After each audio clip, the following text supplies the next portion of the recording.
आणि चौथ्यांदा बाळासाहेब विखे पाटील साहेबांना म्हणणं होतं की आठवले तुम्ही इकडे या, शिर्डीला या. शिर्डीला या म्हणजे काय हरवण्यासाठी आहे की निवडून आणण्यासाठी आहे की मला माहित नाही.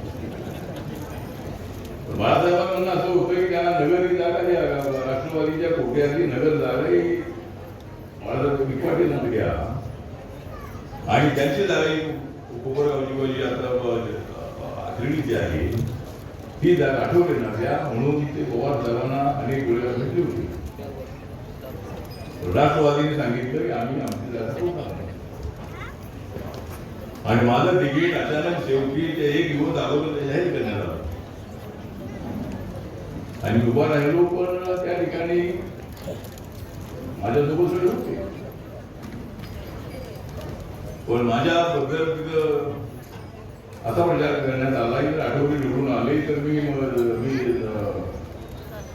म्हणालो बाळासाहेब विखे पाटील साहेब 7 वेळा निवडून आले होते आणि मला तुम्ही आता निवडून आणलं तर मी 7-8 वेळेला मी त्यामुळे थोडा प्रचार झाला ना, ठीक आहे निवडणूक झालं ठीक आहे. पण आता मला वाटायला लागलं की मी त्या ठिकाणी हरलो झालं. मी तिथे हरलो नव्हतो तर मी तुमच्यासोबत राहिलो. तुमच्यात म्हणजे काँग्रेससोबत राहिलो आणि काँग्रेससोबत राहून मला बाहेर राहावं लागलं. मला आज सोबत राहणार नव्हतं. त्यामुळे गाडी हरल्या म्हणतो मी.